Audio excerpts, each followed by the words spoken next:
Bab 792. Ternyata kamu. Sebelumnya ketika Jerry yang meninggalkan lokasi konstruksi, dia sudah mengingatkan Robin Luo, kemungkinan akan ada masalah lagi nanti, namun tidak peduli apa yang terjadi, dia hanya perlu menjaga keamanan para pekerja saja. Namun sekarang, Robin Luo tiba-tiba menelepon, mengatakan ada masalah di lokasi konstruksi, maka itu menandakan memang ada masalah di lokasi konstruksi. Kamu jangan panik, apa yang terjadi, katakan dengan perlahan. Ketika bicara Jerry yang sudah berdiri, lalu berkata kepada Anderson Ye dan Leslie Qin, maaf, aku harus pergi dahulu. Leslie Qin dan Anderson Ye sudah dapat melihat Jerry yang cemas. Anderson Ye segera berkata, cepat pergi, tidak perlu pedulikan kami, nanti aku akan mengantarkan Leslie pulang, kamu tenang saja. Terima kasih. Jerry yang berkata. Leslie Qin juga segera berkata, Jerry yang, kamu pergi saja. Jerry yang mengangguk, lalu pergi dari restoran. Setelah dia masuk ke dalam mobil, Robin Luo sudah menceritakan apa yang terjadi di lokasi konstruksi kepadanya. Karena masalah tadi jadi Robin Luo secara khusus mengutus banyak orang di gerbang, mengenai setiap mobil yang masuk ke lokasi konstruksi, mereka akan melakukan pendataan dan pemeriksaan yang ketat. Malam ini, kebetulan datang bahan bangunan, karena mengira mereka adalah mitra lama, jadi Robin Luo tidak mencurigai mereka. Namun setelah 20 truk besar yang penuh dengan bahan bangunan masuk, tiba-tiba truk meningkatkan kecepatan, dan dengan gila menabrak bangunan Kyushu. Dan karena di malam hari, pencahayaannya kurang, jadi siapapun tidak dapat menyangka akan terjadi hal seperti ini. Seketika, 10 gedung rusak parah lagi. Jika bukan karena respon Robin Luo yang cepat, meminta orang untuk menghentikannya, mungkin bangunan yang rusak sudah dapat mencapai 20 bangunan. Komisaris, mereka sudah keterlaluan, ternyata juga membeli mitra pemasok bahan kita. Robin Luo dengan kesal berkata, dengan kerugian yang sekarang ini, sama saja dengan modal yang kita masukkan sudah melayang begitu saja. Jika seluruh bangunan yang rusak harus dibongkar, lalu dibangun lagi, maka itu sama saja seperti bencana bagi kita. Jerry yang juga sangat marah, namun dia menahan amarahnya. Robin Luo, apakah kamu masih ingat nasihat yang aku sampaikan padamu sebelum pergi? Robin Luo terkejut, lalu berkata, kamu berkata, jika benar-benar terjadi masalah, yang penting semuanya selamat, mengenai kerugian, kamu akan membuat mereka memberikannya hingga berkali-kali lipat. Benar, itu ucapannya.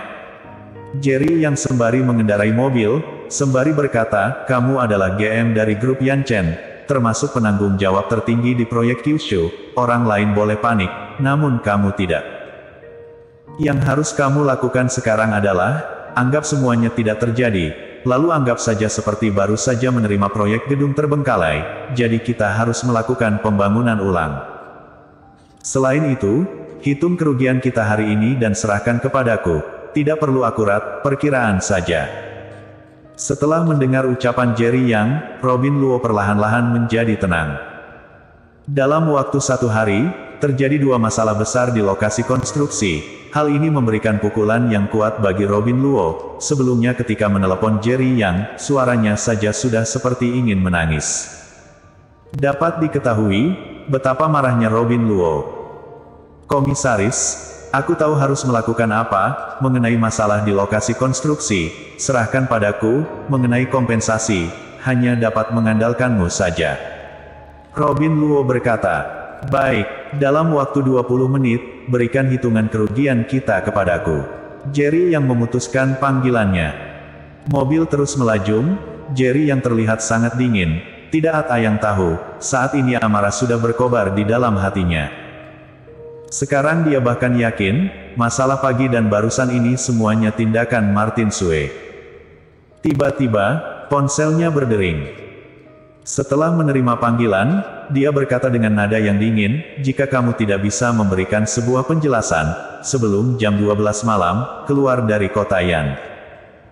Tuan Yang, Martin Sue terlalu licik, aku juga tidak menyangka, ternyata dia mengusik kamu lagi, aku juga baru saja mendapatkan informasi ini. Yoga Sue segera berkata, Kamu berkata ingin bekerja sama denganku, lalu menjamin tidak akan memberikan kabar yang terlambat. Namun masalah di Kyushu, ternyata aku mengetahuinya lebih cepat darimu. Kamu beritahu aku, bagaimana cara aku mempercayaimu? Jerry yang bertanya. Tuan Yang, kamu jangan marah. Kabar tentang masalah di lokasi konstruksi Kyushu, aku memang terlambat mengetahuinya. Yoga Sue berkata, tetapi sekarang, masih ada hal yang lebih penting, kamu dengarkan aku dahulu. Jerry yang mengangkat alisnya, katakan. Baru saja, aku mendapatkan kabar, Martin Sue memutuskan untuk mengusik istrimu. Masalah lokasi konstruksi sebenarnya hanya perangkap saja. Martin Sue tahu istrimu adalah titik lemah kamu, dia juga tahu bela diri kamu sangat hebat, jadi dia ingin menculik istrimu, lalu memaksa kamu untuk patuh padanya. Yoga Sue segera berkata, "Sit." Jerry yang menginjak pedal rem, mobil langsung berputar hingga 180 derajat. Jika dia berani menyentuh istriku, aku akan membuatnya menderita.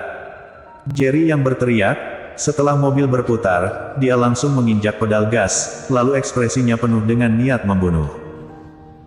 Bahkan Yoga Sue yang ada di dalam ponsel, ketika mendengar ucapan Jerry yang tersebut, dia merasakan niat membunuh yang sangat kuat. Jika ada yang salah dengan informasi kamu, akibatnya akan serius. Jerry yang berkata lagi. Yoga Sue berkata, kamu tenang saja, aku jamin informasi ini tidak akan salah. Jerry yang memutuskan panggilan, lalu menelepon Lee Si-kin. Dengan cepat Lee Si-kin menerima panggilan, suamiku, apakah masalahnya sudah selesai? Apakah kalian masih di restoran Chen? Jerry yang bertanya. Lee Si-kin berkata, kami baru saja masuk mobil, Anderson Ye akan mengantarkan aku pulang. Hentikan mobil di tempat, jangan bergerak, aku akan segera datang. Jerry yang segera berkata. Jerry yang, tidak ada apa-apa yang terjadi padaku, kamu urus urusanmu saja. Lee Si-kin berkata, dia tahu Jerry yang sangat panik ketika dia pergi, jadi pasti ada masalah, karena itu dia tidak ingin mengganggu Jerry yang. Jerry yang segera berkata, aku baru mendapatkan kabar, ada orang yang ingin mencurimu. Kamu sekarang dalam bahaya, aku akan segera tiba, kamu dan Anderson Ye di dalam mobil sajam, jangan keluar. Kali ini, ekspresi Lee Si-kin berubah, baik, aku tahu. Lee Si-kin sudah mengalami banyak sekali kejadian-kejadian seperti ini. Namun meskipun seperti itu, dia tetap merasa sangat cemas. Di saat Jerry yang sedang melaju ke restoran Chen, Lee Si-kin sudah masuk ke dalam mobil Anderson Ye. Anderson Ye, Jerry yang berkata, dia meminta kita berhenti di tempat, dia akan segera datang. Lee Si-kin berkata kepada Anderson Ye. Mata Anderson Ye berkilau, tiba-tiba dia tersenyum, Jerry yang benar-benar peduli padamu, dia sudah meminta aku mengantarkan kamu pulang, namun ternyata dia tetap tidak tenang. Lee Si-kin segera memberikan penjelasan, bukan, ada orang yang ingin menculik aku. Jerry yang tidak tenang, karena itu dia ingin datang. Lee Si-kin masih sedang memberikan penjelasan, siapa yang sangka Anderson Ye telah menyalakan mobil. Anderson Ye, cepat berhenti. Kita dalam masalah, kita tunggu Jerry yang datang saja, dengan itu kita akan aman. Lee Si-kin segera menghadang. Hanya saja, Kak Anderson Ye yang terlihat elegan baginya, saat ini seperti berubah menjadi orang lain, sama sekali tidak biara, kedua tangannya memegang setir dengan erat, lalu kakinya menginjak pedal gas hingga ke dasar. Mobil yang mereka masuki melesat. Hingga saat ini, Lee Si-kin baru menyadari sesuatu, dia panik hingga menjadi pucat, lalu berkata, Anderson Ye, kamu yang ingin menculik aku, bukankah seperti itu? BESAMAMU